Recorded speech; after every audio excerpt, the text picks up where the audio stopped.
Hi, my beautiful butterflies. It's your girl, Lovatia. Welcome to the I Actually Don't Give a Fuck podcast, formerly known as the Lovatia Experience and the Lovatia Pleasure podcast.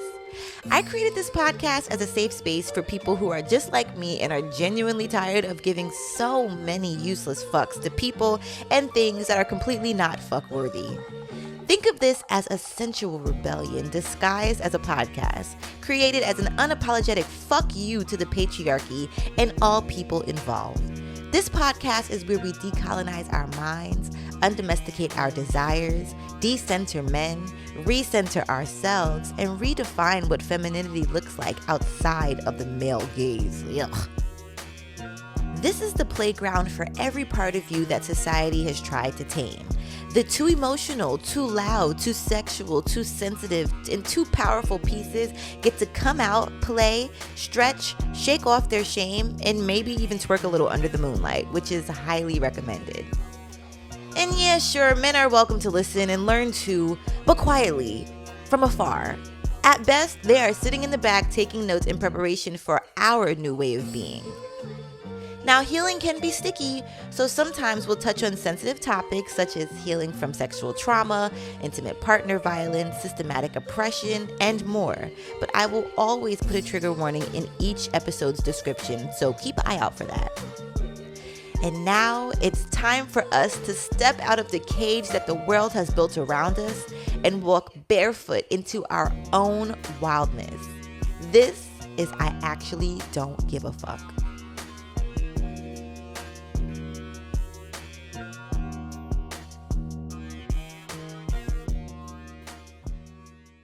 Hey, beautiful souls, it's your girl Lovatia. Welcome to the I Actually Don't Give a Fuck podcast. And today's topic is nipples. No, they're not. But I felt like my nipples were out just now, but they weren't. But I do want to flash y'all real quick because I just need to have a conversation first of all. This was an impromptu part of this podcast, actually. This is not what's on my outline. And yes, I have an outline for today. I will be referring to it and looking at it. And you will see me looking at it because I don't feel like editing the cuts where I'm looking at it to refer to it. Because I actually don't give a fuck. Now, freeing the titties. Okay, I got these cute little nipple covers on. If you are on, I guess, I don't know if YouTube's going to let that slide, so I will post a video or a version of this for Patreon, and you can see my titties. But my point is that I think I want to walk around with my pasties on. Like, have we tried that yet? Have we officially normalized walking around with our pasties on? Because I feel like the more we can do that, then we're one step closer to being able to free the nipple. Now, when I say being able to free the nipple, I don't really mean being able to, because technically we are able to. We can have our nipples out at any times that we want, but for the sake of fucking community guidelines, I guess, I will keep my nipples intact. But I do dream of a world where we're able to show nipple all the time and it's no big deal, because that, I think, is the biggest marker of the patriarchy, right? Why are men able to show their nipples? Is it because milk allegedly doesn't come out? Can milk come out of men's nipples? Hold on, guys. Just gotta look this up. Can milk come out of men's nipples? Just hear me out. And they're probably gonna be like, oh, if it's pus. Can men 4 days ago, there was an article by GoodRx talking about, can men lactate? What?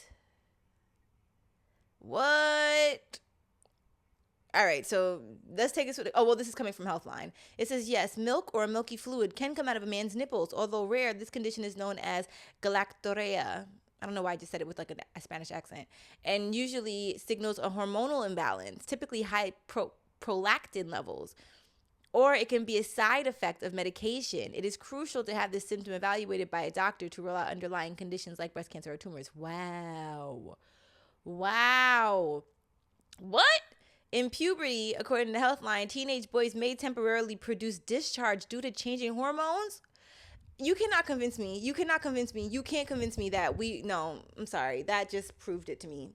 Now, that proved my conspiracy theory, because I have this theory that men and women are a lot more similar. Like, there is no man and women. I'm fully coming to the grip of that. Like, I think that there was a divide at some point, and when that divide happens in the history books, it's kind of up for debate, but I truly believe that there was a divide.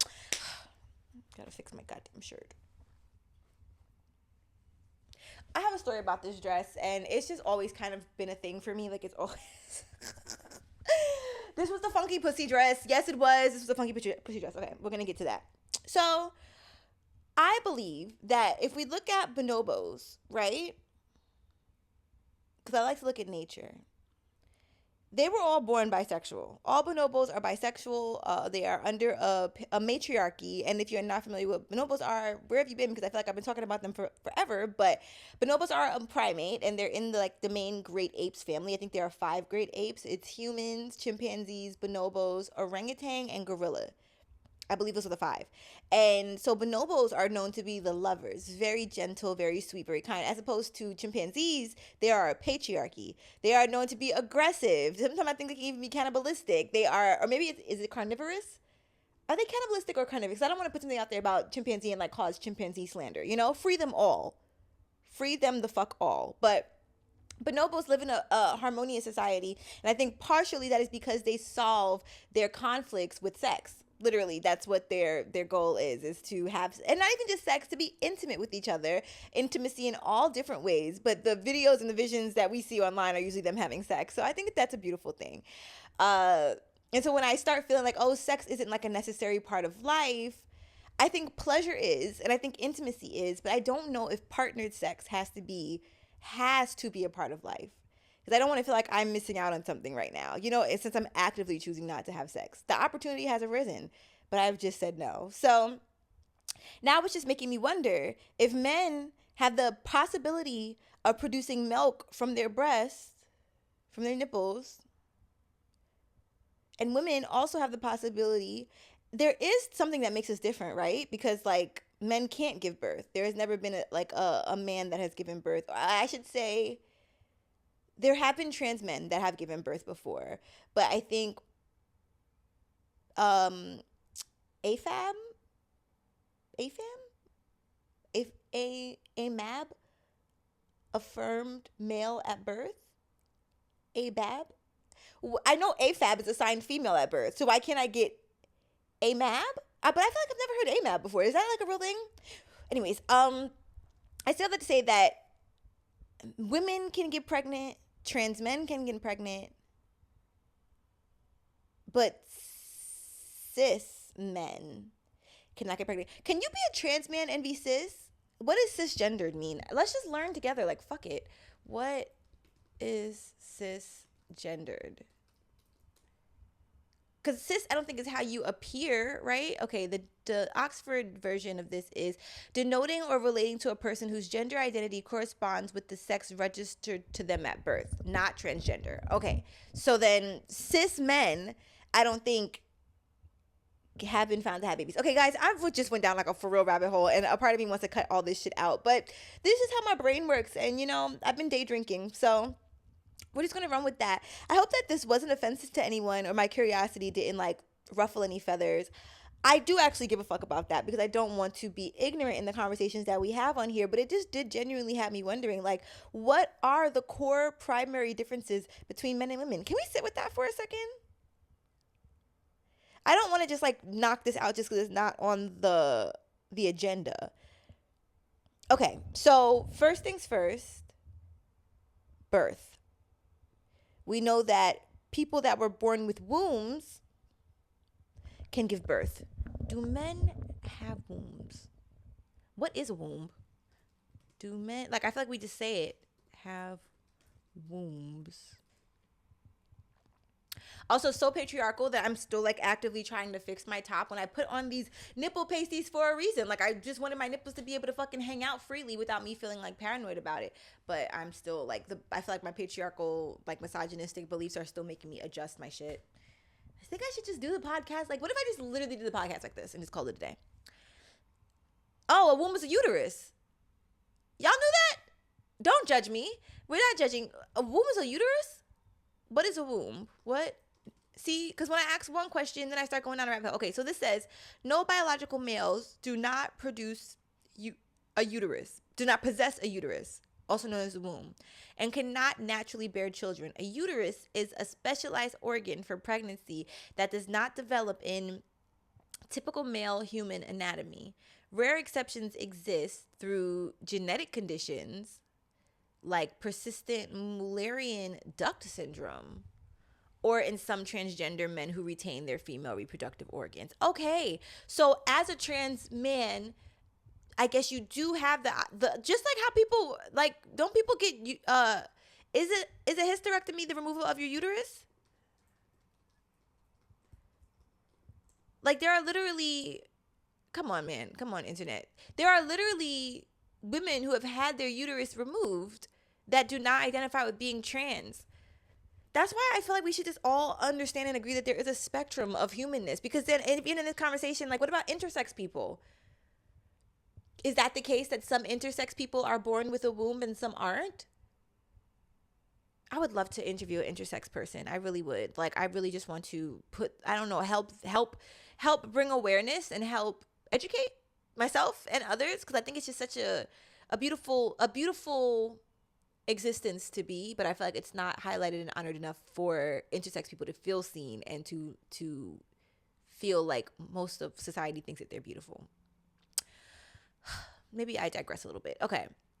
Yeah, a hysterectomy is the surgical removal of the uterus, the womb, often including the cervix, fallopian tubes, or ovaries, to treat conditions like fibroids, endometriosis, chronic pain, and gynecological cancer, which is crazy because there is not even a lot of research done on fibroids or endometriosis. I could have sworn that Lupita Nyong'o just said that she had 50 fibroids that were found, and some of them were as big as she could not have said a soccer ball. Was it an orange? The thing that she said that she compared it to, though, made me feel like it could have been as big as a soccer ball, but I don't want to lie, and I don't want to Google one more thing. But I really want to go. All right, we'll talk about endometriosis and fibroids and chronic pain and I guess gynecological cancer in another episode, because that's not what this episode is about. All right, y'all, I digress. So in today's episode, we learned that wombs are your uterus, and that some men can actually be born with a uterus, but that is when they have a genetic condition like persistent Mullerian duct syndrome, or if they are a transgender man who decided to keep their uterus and their reproductive organs as a whole, not just the uterus. All right, I love that.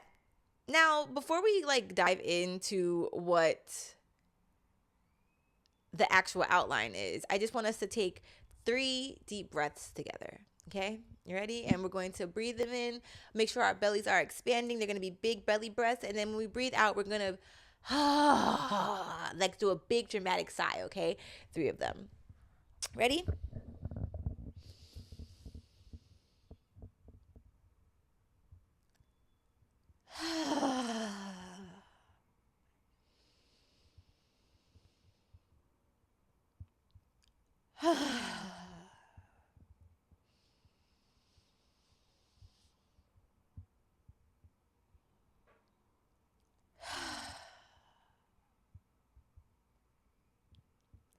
I feel so grounded. Okay, my love. So, all right.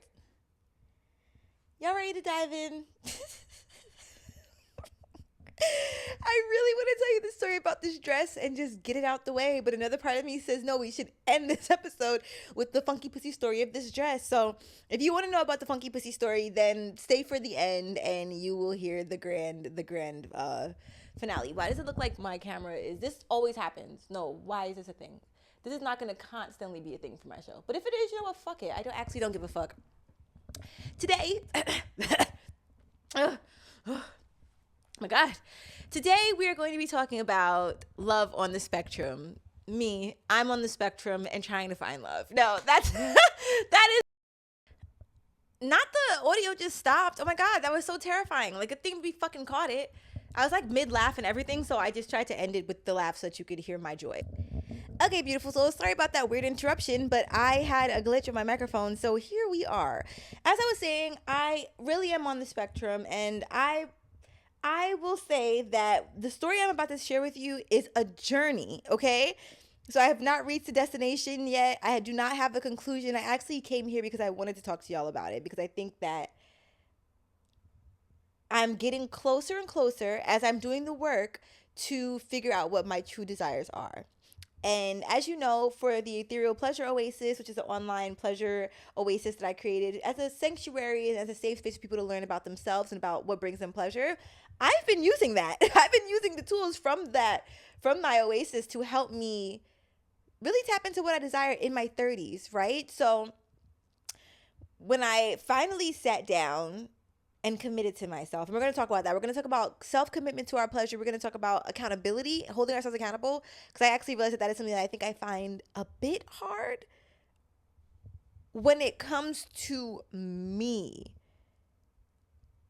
Let's put a pin on that, and because I'm very committal when it comes to animal activism, right? You won't see me wearing a fur coat. You won't see me rocking leather. But when it comes to not joining a dating app, when I literally started off the year by telling my mom she could punch me in the back of my head if I joined a dating app, I wasn't able to hold myself accountable to that, because guess what? Your girl's on an app. So where do I begin with this journey and with giving y'all this insight? Oh, I do also want to say that at the end of this, I will be giving y'all, I think it's 20 questions that you can use for yourself to discover more about yourself in the way that you think, and then also use it to learn about someone new, right? Because dating on a dating app is like it's not, if you've never done it before, it's not what you think it is. But this is not 2020. Really, if you were on a dating apps in 2020, 2021, you probably had a blast. You probably had a roster. You probably saw all the cutest guys and gals. But if you are on a dating app now, I don't even know what the fuck is happening on there. And it's like, okay, let's just dive in. Dating in the 21st century after COVID is something that I think should be researched, but my passion is not people dating, so I'm not going to research that and figure out the statistics and stuff. But if anybody is into statistics and stuff, please do that. Please research what the fuck is going on. I genuinely feel like the things that people projected onto me when I was younger, being homeschooled, when they say, oh, you don't know, what about socialization, what about social skills, what about social skills, and what about socialization? Because the people that are on these apps, I'm pretty sure that they went to public or private school. I don't think that all the homeschool people were on these apps now. And it seems as though trying to hold a conversation is like pulling teeth or speaking to cardboard, quite literally. It's to the point where when a conversation is going so dry and I quite frankly just don't care about it enough to even unmatch them, and they unmatch me, I cheer and jump for joy. What is that? Isn't the point to go on dating apps and be excited to talk to people? Why am I excited that people are not wanting to talk to me anymore? And in all honesty, I have been unmatching people, but I think that I'm in a place of my sentientness at this point to feel a little bit maybe too much compassion for people that I've never met before, if that makes sense. And I think that's a beautiful thing. I don't think there's anything wrong with that.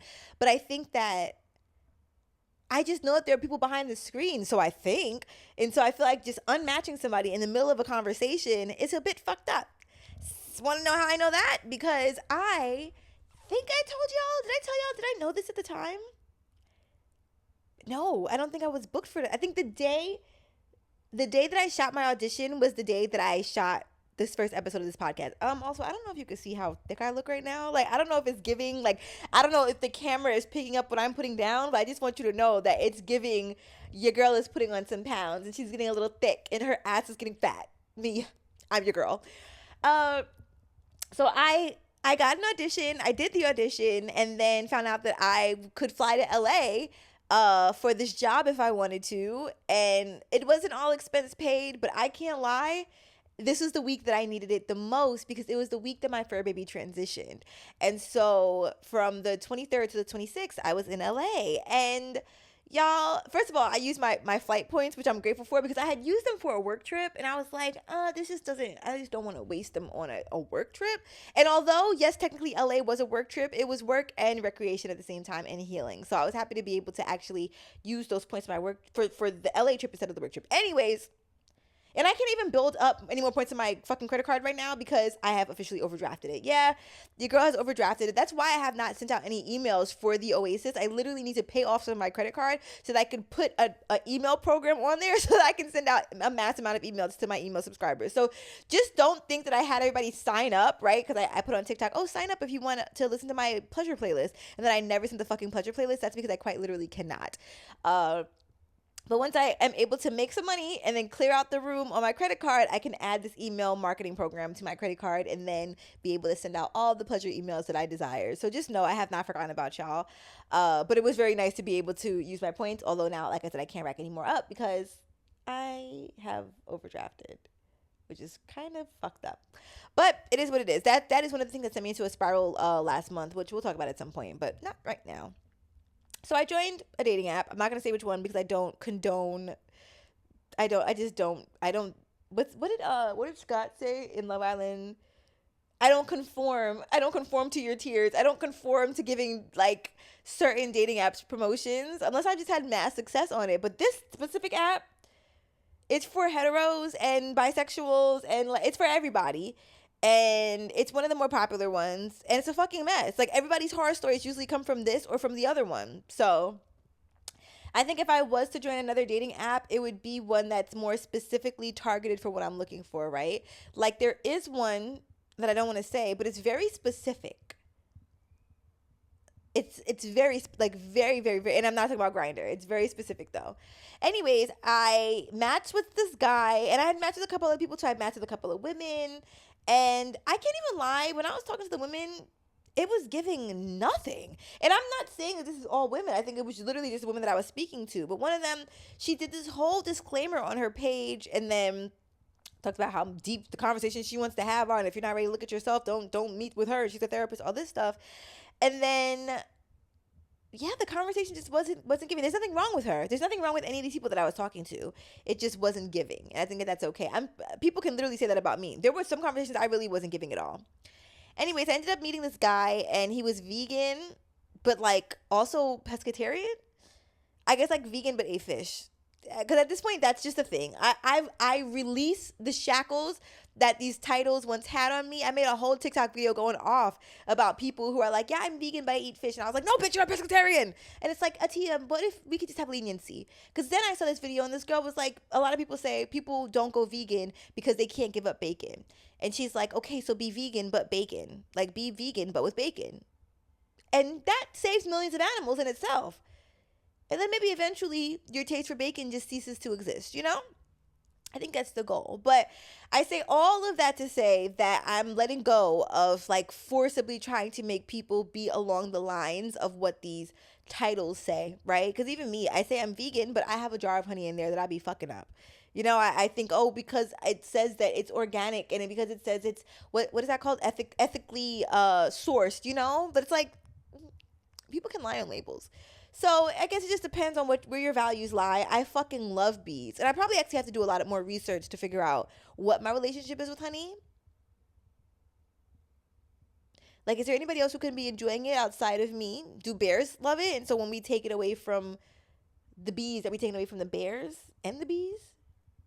Isn't that a thing? No, it's the birds and the bees. Okay, but anyways.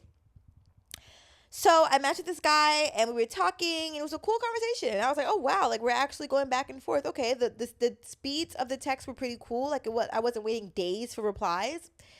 Y'all, long story fucking short, because it's not worth harping on it. He asked if I wanted to meet up when I came to town. I said, yeah, of course. I asked him about some vegan restaurant recommendations. I told him I wanted to go on a hot date. Well, I asked him, I said, do you want it to be more of a spontaneous kind of thing or like a planned hot date?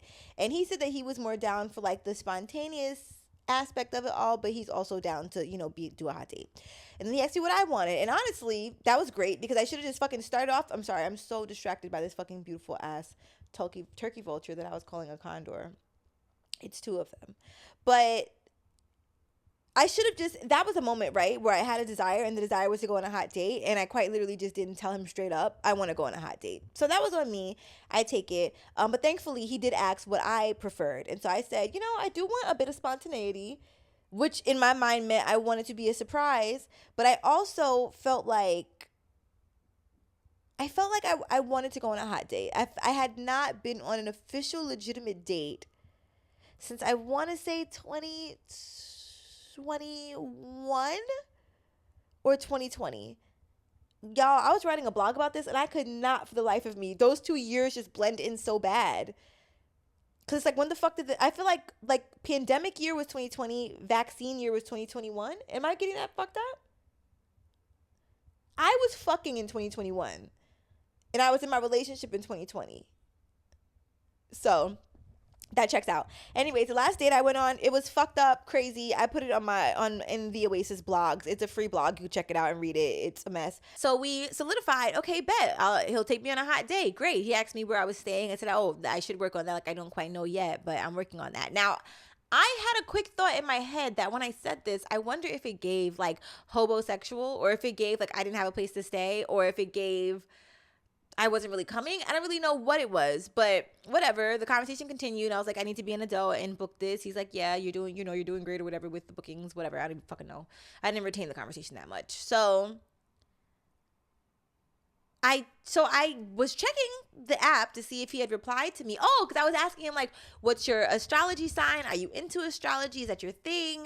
And I asked him like one other question that was fairly simple to answer. Y'all, he didn't answer, and that was fine. Now, here's something that I've noticed, and I'm not excited to say it in public. I'm not excited to express it, but I do think that it's important for me to acknowledge, and that's I have a wavering attachment style. It's actually a disorganized attachment style, and that comes from childhood trauma, and it's basically a combination of having anxious attachment, avoidant attachment, and fearful attachment, being fearful avoidant, being anxious avoidant. And there's another one. I know that there's secure as well. I don't really know what that looks like in my body right now. But there's one more. It's disorganized, fearful, avoidant, anxious. I feel like y'all are probably screaming at the phone now, like, it's so and so. Or maybe you can't remember either. I don't know. But it's another one. I'm all of them, is my point.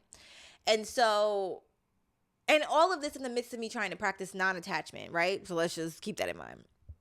But not detachment. Because remember I told y'all there is still the story. I think I'm going to have to put it on Patreon, to be honest with you. Because it's so much information. It's a lot. It's a very in-depth story, and it's about Reiki Girl. And I know that I said I was going to put it on here, but it's a lot. And I don't feel like having to censor it. So I'd rather just put it on Patreon and call it a day. So I'll work on that this week. Maybe I can get it up in May. I'll see. But long story short, I was anxiously checking my phone to see if he had replied. And it's almost like there's no in between for me. It's like either I'm checking my phone every 5 seconds or I'm replying to you within days. I've also tried to do something where I match your reply time. So if you take an hour to reply to me, I'll take an hour to reply to you. If you take a day to reply to me, I'll take a day to reply to you, right? That doesn't feel aligned though. That doesn't feel like it's something that I just want to do. I'm literally masking as somebody else's actions. And I don't want to play a game. And it feels like I'm playing a game in that way. So I'm really working on what is like a responsible response time, right? Because yeah, I can sit there and reply to you every 5 minutes. But when someone's doing that to me, it can be a little bit anxiety provoking at time. And then also, we need to get shit done. Maybe I can set a guideline, or I don't want to call it a rule, but a guideline to where I, just for the sake of practicing getting out of the notion of speaking to somebody back to back to back, 5 minutes back to back to back, and feeling like I'm just so accessible, because I find that when I do like somebody, I lose balance, right? So this is the whole thing about this episode. I'm making this episode because I want to verbally account for some of the patterns that I recognize now that I am in a very conscious, embodied place of dating. When I was dating before, I was floundering. I was just doing shit for the plot. And that ended me up in a lot of sticky situations and left me with a lot of trauma. And so I'm trying to have experiences now in getting to know people with a fucking no trauma. Why? I don't want the trauma. Like and what's crazy is saying that is so scary, because every single dating experience I've had has come with some sort of trauma, right? Or heartbreak or disconnect, and it just doesn't feel good. So I'm not fearing the bad feelings or the feelings that maybe make me uncomfortable, because I know that those lead me to growth, right? I am fearing a lack of safety. I think that's what I'm looking for. It's not, oh, I'm trying to get out of this without trauma. I am, though. I think it's okay for me to sit with that. I want to date without fucking being traumatized. Yes, I think that's okay for me to say fully. And I also want to feel safe while dating. But a part of me feeling safe is not only the person that I'm interacting with, it's also me and how I am in my body while I'm dating. So this is a reflection of me and things that I've learned in my previous dating styles, and then things I've seen come up in my current dating life that I think I would like to shift or just continue to observe. And one of those things is response time. So for me, I don't want to be in a relationship, right? I say this, but we're gonna get to my actual desires soon.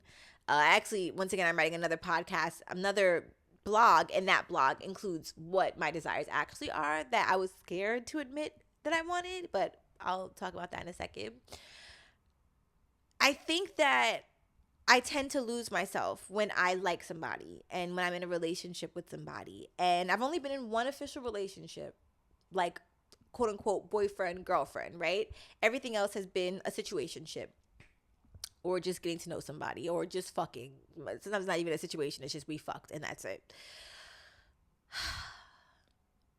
I just had a flashback a little bit. It was like a partially good flashback and a partially fucked up flashback. It was like at the same time with two different people. Anyways, I realized that one of the things is my time. And I've been in situations where I've been talking to somebody and they want to be a part of every single ounce of my time. In the first lesbian relationship, I'm just going to call it a relationship that I was in, even though it only lasted a fucking like month and a half. She wanted to be enmeshed in everything that I was doing. She wanted me to invite her to the photo shoots that I was having, let her be a part of my staff, make her meet all of my friends. Now, the friendship part, I get it, because I was meeting her friends, so I understand why she wanted to be my friends. My friend was a whore, and the other friend hated me low-key. So, like, you know what I'm saying? Like, and when I say, like, my friend was a whore, I mean, quite genuinely, she, I think, was, like, kind of self-proclaimed, just doing what she wanted to do sexually, and that's okay. I think it's beautiful. I was a whore, too. Whores see each other. That's why we were having fun. That's why we were friends. You know what I'm saying? Now, we stopped being friends when she started trying to be a whore towards my boyfriend. That's when it became a problem. But, like, when I was a whore in my relationship, she was a whore in her relationship. That was fun, you know? And then when we were, like, whores together, that was great after my relationship. But, yeah, the boundaries were not clear. And even when boundaries were made clear, it didn't mean that she was going to follow them because she really wanted attention, I believe. And as did I at the time. So, long story short, and I wanted to include the as did I, not in that situation with her, but there has been an overall theme in me wanting attention when I was younger. Like, that was definitely a thing. And that, once again, is, I think, a childhood related thing. Anywho, I say, or maybe I was just fucking born to be a star. But my point is that I've outgrown that. And I think that if I do crave anything, I crave affection and I crave intimacy. I don't crave attention. What the fuck is the point of attention? You're just going to watch me? And, maybe attention, tending to me? Is that what attention is? Anyways, I really went down a rabbit hole. My point is that I didn't feel comfortable introducing her to the friends that I had at the time because I didn't feel like they were the best friends to introduce a lover to, because I just had a fucked up experience with introducing them to my first lover. Do I feel bad about calling homegirl a whore? I don't think there's anything wrong with being a whore. I quite literally had a hoe phase. Like, I don't think there's anything wrong with that. And I also just know some shit that was like, that was pretty, that was pretty out there. And I can't even say it because I'm not even supposed to know it. But anyways, response time. So I started looking back, like feeling like I was checking my messages a lot from him. I think the rule that I would like to create now, just for like getting myself regulated, is I can respond every 30 minutes. Okay, so 30 minutes gives me time to be able to work on some productive shit in the in-between time. 30 minutes gives me time to really reflect on what I want my answer to be.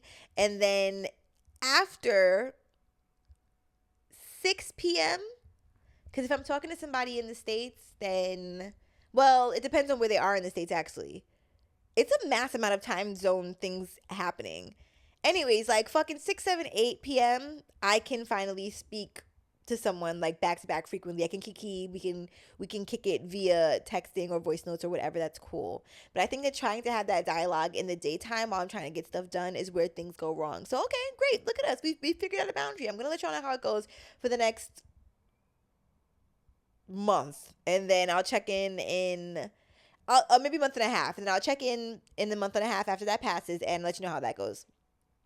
So that's a self boundary that I'm going to have to hold myself accountable to. Now, there are exceptions, right? And this is not me being like coy. No, there really are exceptions to this rule, because what if you're trying to meet up with somebody? I'm not going to wait 30 minutes to be able to like coordinate this shit that we could have just knocked it out. So, you know, I mean, even with friendship, I've had to, it depends on what the situation is. If my best friend texts me and I know that she is actively going through something, yeah, I'm going to be replying right back to back to back if I have the time, quite literally.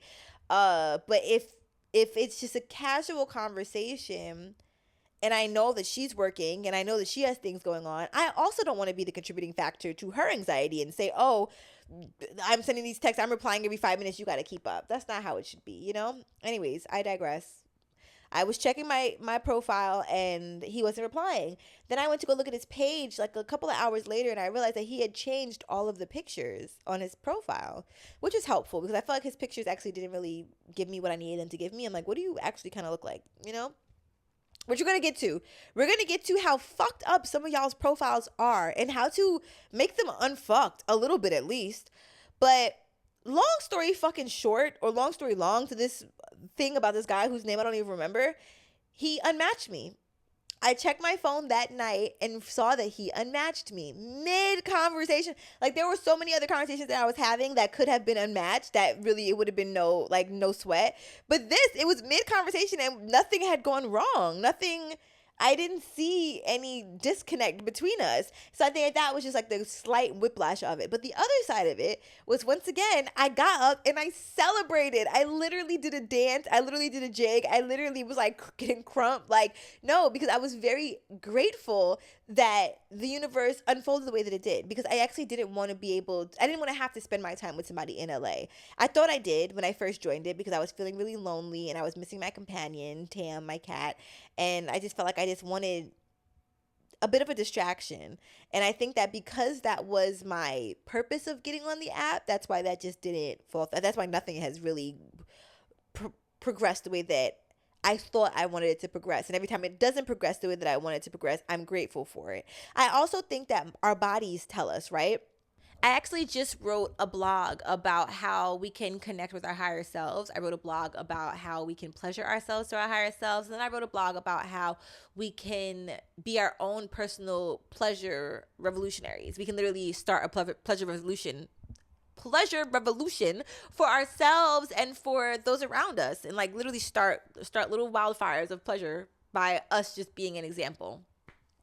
But one of the things that I realized was that society has really done the most to try to get us to be disconnected from our bodies.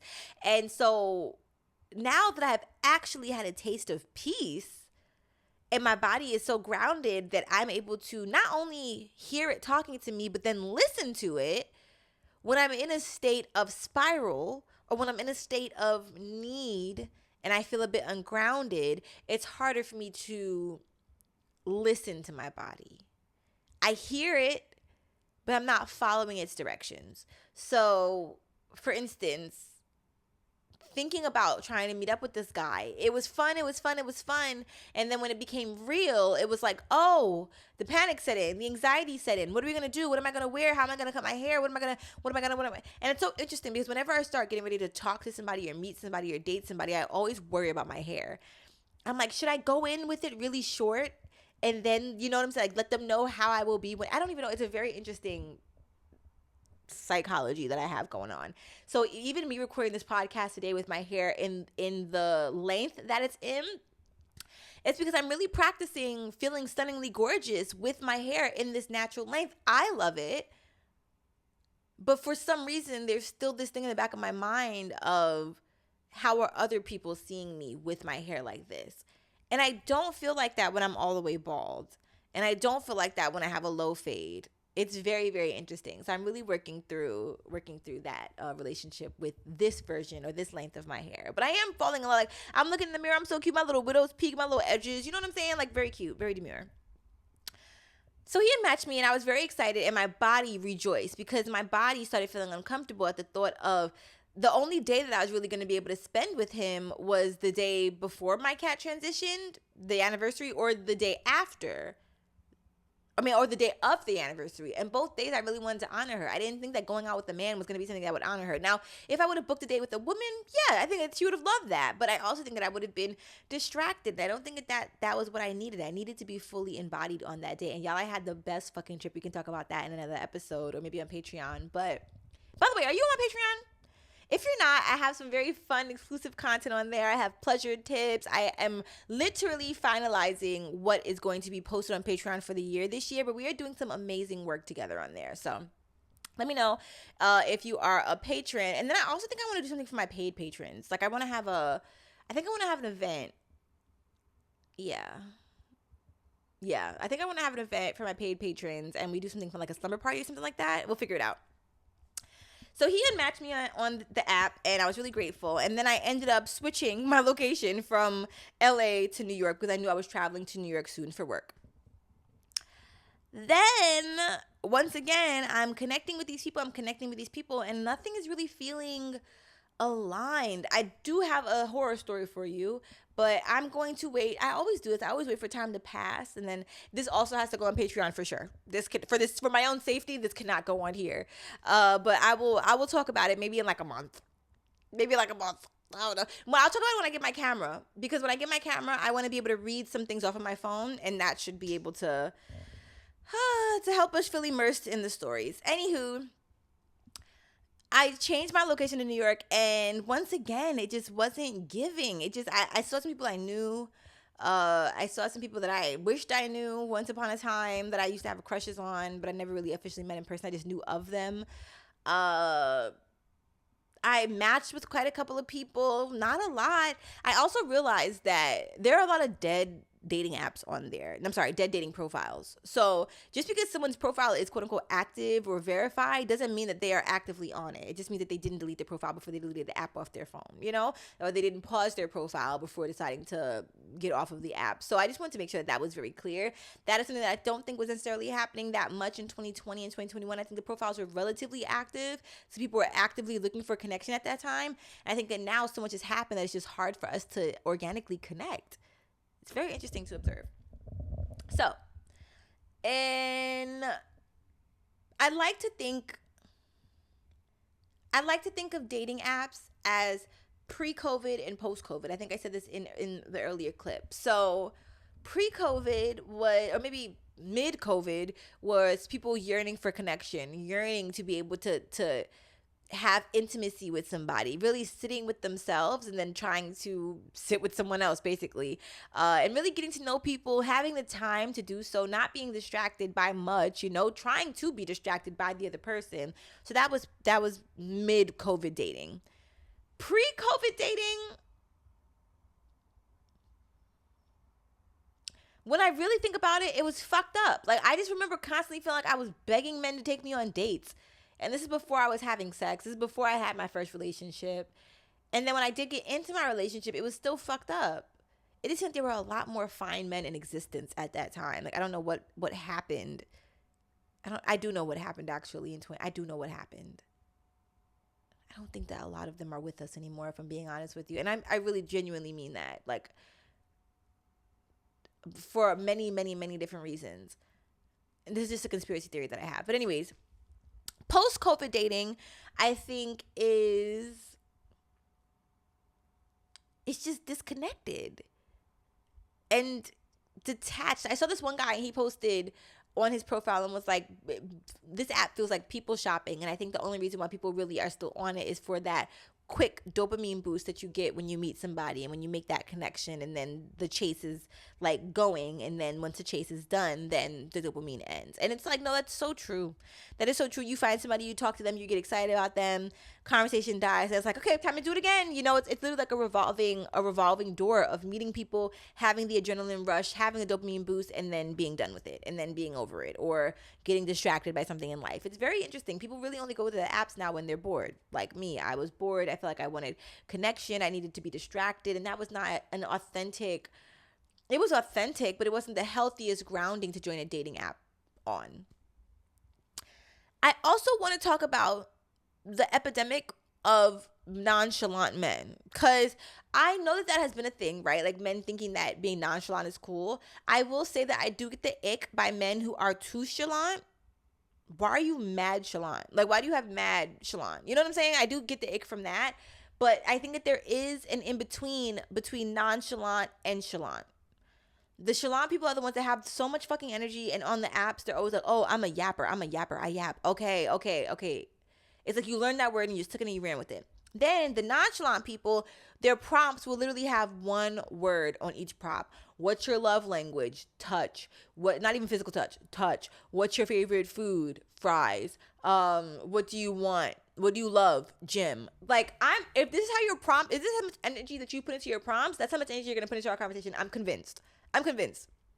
So no, I do not want a nonchalant man, and I don't want a chalant man. I want somebody in between, because I like to think that I am pretty mid-chalant myself. You know what I'm saying? So that is a thing that is happening within whatever the fuck is going on. And the same honestly goes for women too. I met this one girl and she was pretty nonchalant. Like we were having conversations about interesting things. She also wasn't asking me questions back, which to me gives nonchalant.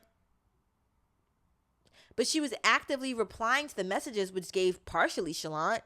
It's just too much. Dating women on these apps, I've learned that if they're bisexual, they are going to look at the relationship as if they do look at relationships with men and women. So the lead isn't always necessarily taken unless they have more of maybe like a dominant energy, or are more like femme or lesbian leaning, as opposed to being more like male centered. For instance, I think that if I'm being so fucking for real right now, I remember we had that episode about shame and like me fully understanding all that I am. If I'm being so fucking for real right now, I feel like on emotional attraction and physical attraction, I'm at like a 90% with women and a 10% with men, which is kind of crazy because back in the day, it was 99.9% with women and then 0.1% for men. But I think that those 10% that I'm holding space for now, which I guess technically might still be that 1%. I don't know if that's right, if that's the right math, but I mean that, well, I guess it's not the right math. It's 10% and 0.1%. But anyways, I think that percentage I have is for a man that I don't think exists.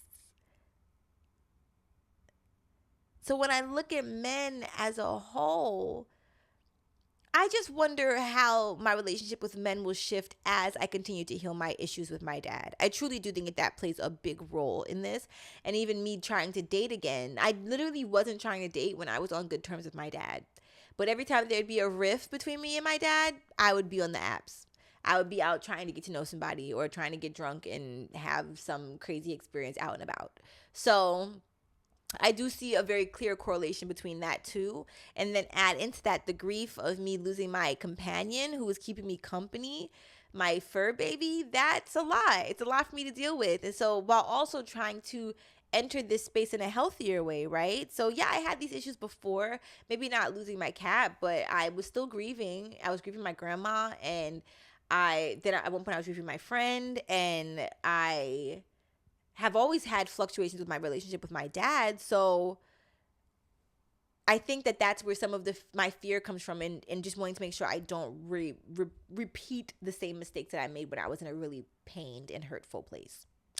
So that's one of my many reflections of me and dating. Now, when it comes to the apps, I said I was going to help show y'all some things that I feel like you should never fucking do for your profile if you are really committed to the apps and you really want to meet somebody. These are the things I hate about your dating profile if you have it up there like this. Number fucking 1, having a photo of you and a drugged wild animal. What are you doing? If I see one more fucking picture of somebody with a tiger looking like this, like hello, why you don't sit and think, why are they sleeping all the time? You don't sit and think, oh, why are they not trying to kill me because it's a wild animal? Why is he not trying to attack me? Oh, maybe it's the drugs. Maybe it's the literal sedation that they put this animal under every single day until they die, for them to be able to take pictures like the one you have in your profile. Make it make sense. Or when they go to the fucking quote unquote elephant sanctuaries and the elephant got on chains. Get the fuck out of here. Like so to me that shows me that you do not have cognitive thinking skills. It shows right here.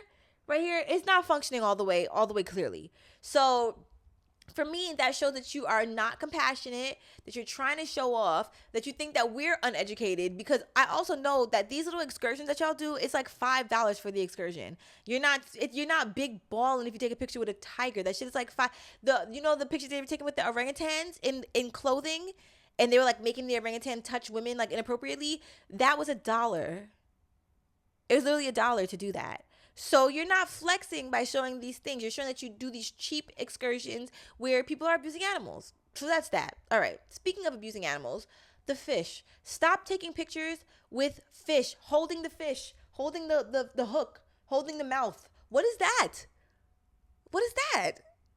I don't have much more to say about that. It's just stop. Kids. Why do you have a kid on your dating app? On your profile, I don't care if it's your kid. I don't care if it's your little cousin. I don't care if it's a random kid down the corner, your neighbor's kid. Why do you have a kid on here? This world is pedophilic as fuck. And you having a child on your dating profile is not saying, oh, it's not making me go, oh, wow, they're so good with kids. I don't know how you are with that kid. So stop doing that. Also, I started this thing. No. Outside of the animals, because to me, these are all fucked up, right? I think the animal one is the most fucked up because that's what I'm the most passionate about. But that also ties with the fish, which ties with the kid and the pedophilia. So then the ones with the fucking friends on their profile.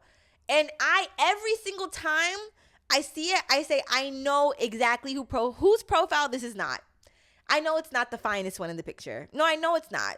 One time, this guy had a friend that was so fine. I commented and I said, does your friend have a profile? Can you give me his information? Because they gotta learn.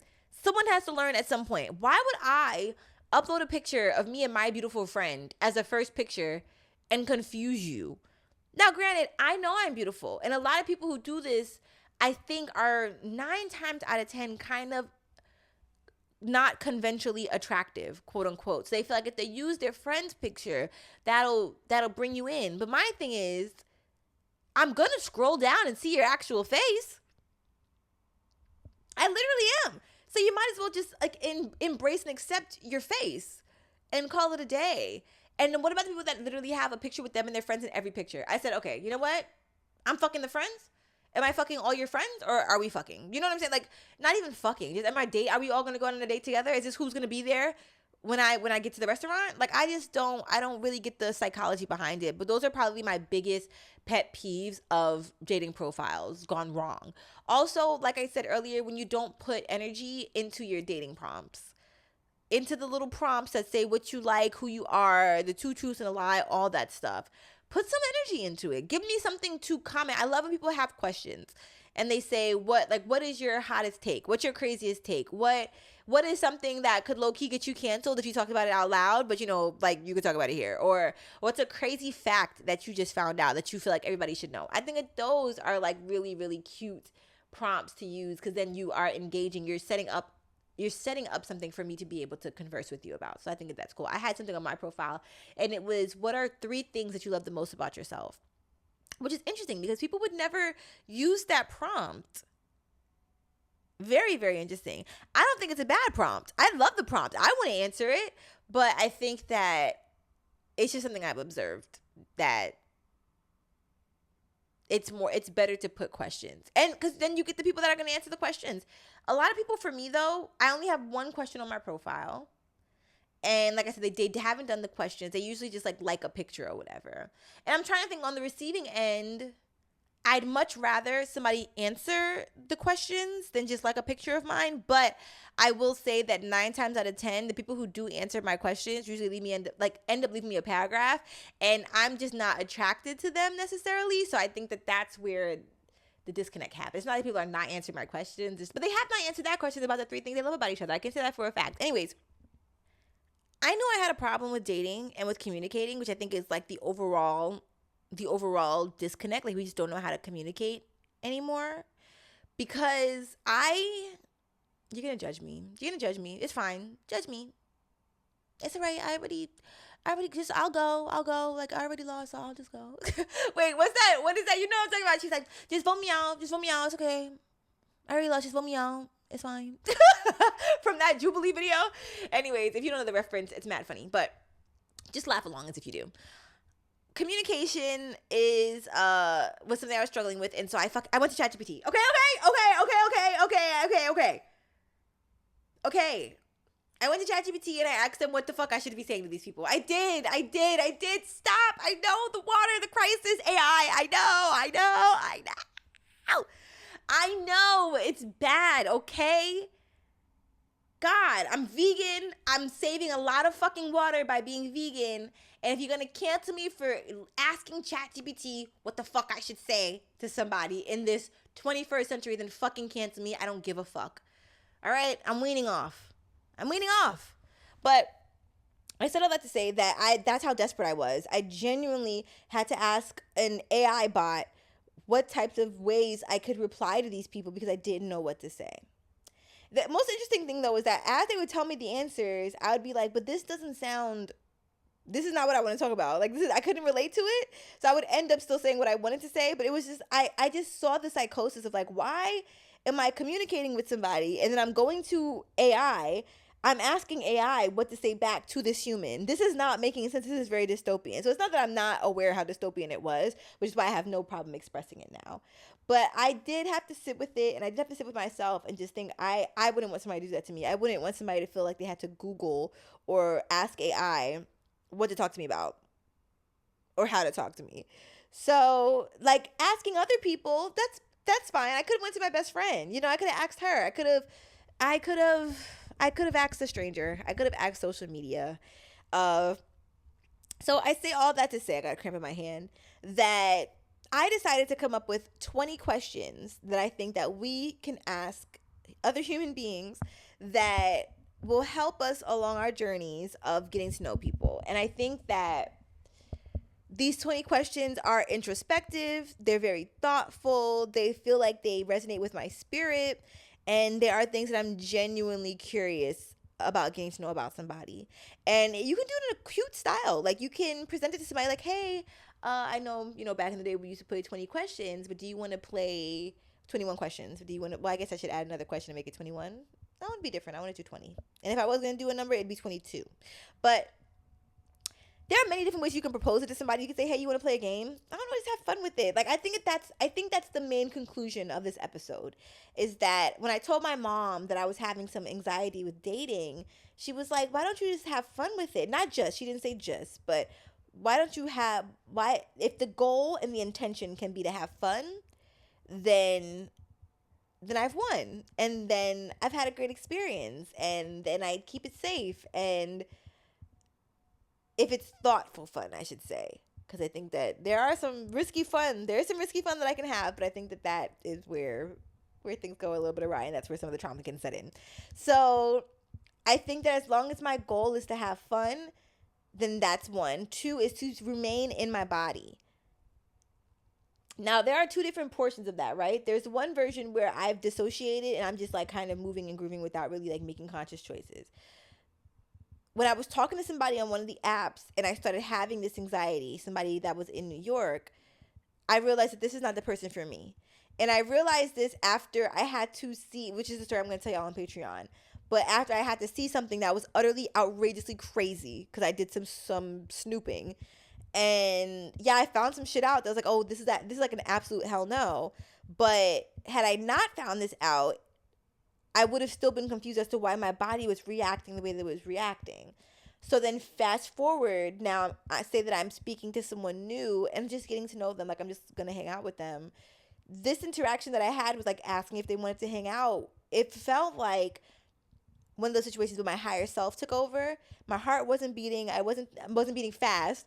My heart was beating. It just wasn't beating fast. I wasn't trying to think too much about it. And I was just doing, and I was just being, and I was being embodied, and I just was replying to them. And so I would think about the replies. I was very thoughtful about the replies, but yeah, I think that's something important for me to reflect on. Like, I genuinely felt peaceful. You know what's crazy? I saw this video of Zendaya, and she said that she knew that, I'm not saying this guy is the one, but she knew that Tom Holland was the one for her because when she met him, she was very, very nervous about the audition for Spider-Man. And then when she was in the room with him, she immediately felt calm. And I was like, when I first heard it, I felt like, oh, well, that's not everybody's experience. Because I said, I have CPTSD when it comes to dating and in life in general. But CPTSD in dating is a real thing. And so my dating experience is not the same as someone who can just kind of go on a whim and just try shit out. You know, I do have to be a bit more conscious when dating. But I think that caused skepticism in my mind if I could ever have that experience. Could I ever meet somebody that when I met them, I actually felt calm and I felt like, oh, wow, like we've met before, or I'm present. I don't feel the need to escape. And the one time that I met somebody and felt calm was the time that I met my friends with benefits. Now, granted, I had been traumatized by a relationship for 2 years prior to that. So it's not like I was like trauma free, but I genuinely felt like I was like in my body with him. And then in the aftercare, that was beautiful with the cuddling. And that was probably the one time where I felt like I was just a bit in my head, but I wasn't out of my body still. And so I just think it's interesting to observe when I am speaking to someone, like I was talking to this other person, and these are very temporary situations, y'all. I'm talking about like a week. But when I was getting to the other person and the time was approaching for us to meet up, and my body was still starting to get anxious, like, yeah, but how am I going to find the time? How am I going to do this? How am I going to do that? And at one point, I was going to meet up with 3 different people. Now, I'm just meeting up with one person. And then I'm going within for all the interim times that I'm writing my book. Like, that's it. That's all. And it's ironic because I've actually been, like, wanting to meet this person in real life for a while. So that's cool, and that feels aligned. I feel like it's a mutual choosing of like being I don't want to put the word excited in there, but just being enthusiastic about like meeting a like-minded person, hopefully. So I think that if I could just remember that feeling, it's not when I meet people, I should not feel anxious. I should not feel the quote unquote butterflies, which is just anxiety and cortisol fucking whipping up in your system. I should not feel scared. It makes sense that fear would arise naturally. Yes, that definitely makes sense. But I think that I can feel the difference in my body between like an aligned fear, where it's just like natural nervousness, versus being scared. Yeah, I think that that's the difference. So, let us dive into these 20 questions of pleasure. Have you been wanting to experience more pleasure in your life? Hey, my name's Latia, and I love to talk about pleasure. I've actually created the Ethereal Pleasure Oasis because that's how much I love pleasure. And I've created a 5-week pleasure program that will be self-led by your beautiful ass, which will guide you along a journey week by week of getting to know different parts of yourself. And at the end of those 5 weeks, you will feel like the whole embodied being that you are. The reason why I love that it's self-led is because you literally get to prove to yourself how dedicated you are on your pleasure journey. And I'm here to help facilitate you, if you could think of me as like your fairy godmother of pleasure. So if you are interested in tapping into a session that will teach you about meeting your higher self, getting to know your erotic self, creating a pleasure plan, speaking with your ancestors, doing meditations that make your body feel so alive, and proving to yourself that you are committed to this pleasure journey, then head to loveatia.com, check out the Ethereal Pleasure Oasis, and sign up for my 5-week pleasure program. I cannot wait to see you there. I love you so much. And now for the 20 questions of getting to know somebody. All right, so my first one is, what's a belief that you had as a kid that you low-key still believe a little? I'm going to actually answer these in the next episode, so stay tuned for that. What's something society says is important that you secretly don't care about at all, and why? If we were characters in a movie, what would you want our dynamic to be? And I've tried to incorporate some really fun ones in this, and then some deep ones, and then some really, like, they're all really thoughtful, though.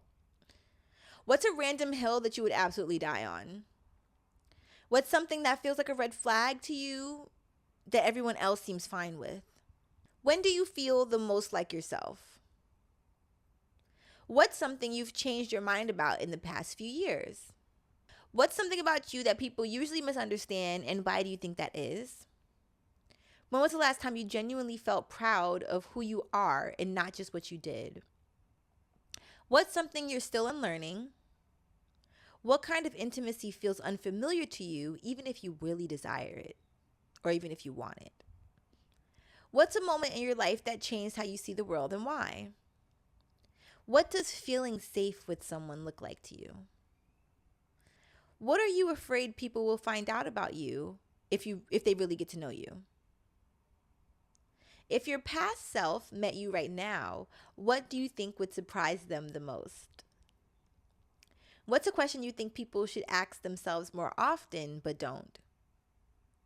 Do you think attraction is more about recognizing something familiar in someone or discovering something completely new? What kind of presence in a person makes you instinctively lean in without really knowing why? What's something subtle someone can do that you find unexpectedly attractive? If there was no trauma and everyone was a healthy and whole being, what kind of relationship would you desire? Mm, mm. I love those questions. I'm so proud of them. I low key, I'm going to put these in my Patreon. So if you want to have access to them, just literally go to my Patreon. It'll be for the free portion of the Patreon. You don't have to pay for it. But feel free to use these questions when you're getting to know somebody. But I also recommend that you ask yourselves these questions. So we're going to ask ourselves these in the next episode. But yeah, I'm really excited. I want to keep talking about relationships because at the end of the day, the goal for me is to fall in love with myself. And I think that anything else that comes into my world is extra and additional. And it should be beautiful and match the love that I feel for myself. And so I'm really trying to grow that in the midst of building my desire goals, I guess, because it's like I am meeting people, but not the way that I want to meet people. And so I feel like I'm trying to be a bit more intentional. Hence why I feel like I reached out to somebody instead of going on the apps. Well, I'm still on the apps, but I reached out to somebody to intentionally see them and meet up with them. And yeah, I'm just trying to do things differently. I also want to talk about how trauma impacts this experience for us. And I don't even know if I ever finished what I was saying about Zendaya, but my point was, after really sitting with it and after having my experience where I reached out to somebody that I felt like I was attracted to and felt pretty calm reaching out to them, when normally I'd feel very anxious reaching out to someone that I was attracted to. I think that what I thought in my head about Zendaya's comment and feeling like that was kind of unreachable for me, I don't think it's that unreachable. I think that it is actually possible, and I think that can be a great marker for me. If I meet somebody and my body feels calm, I think that just means that they should be in my life in some way in that moment for some reason. It doesn't have to be forever or a lifetime, but I don't think that it's impossible for me to feel peace when dating. I think that I just have to continue to observe what is going on in my world, recognize the patterns. As someone with autism, I do an amazing job with pattern recognition, and take it slow. And like my mom said, have fun with it. And that's the main goal. If it stops being fun, then it's not for me and I should focus on something else. And also knowing that the more energetic boundaries I can set with this, the less I have to have the fear of a relationship taking a lot of my time, which is what one of my fears was when it came to relationships, which is why I kept saying I don't want to be in a relationship. And I think that at the end of the day, if I was to meet somebody that I really cared about and felt like they really cared about me, I would love for us to commit to being each other's people for as long as we feel that aligns to be. That's what I truly, truly desire right now. And that was really icky for me to say, but I'm trying not to just judge the ickiness that I felt, because I know that is just fear, and I'm working through that. And that's the whole point of this, y'all. We're practicing. We're working through things. We're not trying to show up as perfect or like we really know, because at the end of the day, we don't know. We're just figuring shit out as we go, and every day is a practice. So if you make a mistake, make a fucking mistake, and just know, if I'm making mistakes, I'm working towards actually not giving a fuck about making the mistake. I'm actually working on celebrating myself as those mistakes are made. Like, yes, girl, you better make that fucking mistake and call it a day. You better get that lesson in. So yeah, that's my life. That's my story. And before I end this, let me talk about the funky pussy. A while ago, I think y'all remember, I made an episode, I think season 1, where I told y'all I went to this rapper's music video. I had a huge crush on the rapper. So many fine men on that set. I don't have a crush on that rapper anymore, but I do still think he's very talented. So I feel like I can officially share the story like the way that I really wanted to. But I wore this And I was so fucking pissed because everybody else wore this one color, and I had literally just gotten like 3 dresses sent to me from this company, and they were all really beautiful. And for some reason, I wore this romper that I've had since I was 21. I was 28 when I wore this to the music video shoot. I don't know if I just never washed this after I was 21, because I remember I wore this on my 21st birthday. I don't know if I just never washed it or what, but I used to have really, really, really, really, really, really, really intense BV. And I think I also struggled with yeast infections. It was just a fucking lot. I used to wear really tight pants and like polyester panties, so my pussy wasn't getting any breath, okay? And so apparently, I'm just gonna assume I didn't wash it, because like quite literally hadn't washed it since I was 21, because it makes no other sense why. Like my actual, okay, so I wore this to the video shoot, right? Hugging people, smiling at people, being in people's faces, in close quarters with people. I ended up getting home, and I think I was just smelling something. I was like, what's that smell? So I take the romper off and I smell it, and it smells like, I don't even want to put an adjective to it. It just didn't smell healthy. It just smelled like an unhealthy vagina and a vulva and unhealthy juicy secretions. So the thing about it though was I then go and I do the finger test, because I'm like, what's happening down there? Am I okay? So I stick my finger in my vulva and around the vagina entrance, and I put it up towards my face, and I smell it, and it smells wonderful. It smells heavenly. So thank the fuck God it wasn't my actual vulva that was currently smelling like that. It was just, I guess, like 6-year-old vaginal bacteria. I don't fucking know, guys. I don't know. Maybe it was sweat. I don't know. But it didn't smell good. And then to know that I was around my crush and all these fine men. Like, one of the guys literally walked us to my car. I mean, to this girl's car, and then she drove me to my car. Hugged him. I was just hugging people left and fucking right. There was like a legitimate like athlete on set, fine as fuck. Hugged him, I think. At least I was in close quarters with him. No, I think I hugged everybody goodbye. Oh my God. And then the guy that I had a crush on at the time, I went and hugged him twice. And well, he came to hug me in the beginning, and then I hugged him at the end. And I was standing there like Pigpen. I think I shared this story, like I said, in season 1, but it was time to bring this shit back around, because this is the last time you will see this romper. I'm going to miss her so much. I wish there was something I could do for her. I really do, but there's nothing to be done. I'm going to give her up and let somebody else enjoy her. So let's just, one last time, I'm going to put the mic down. Let's enjoy this. And she's washed. By the way, I washed her. She's washed. This is her.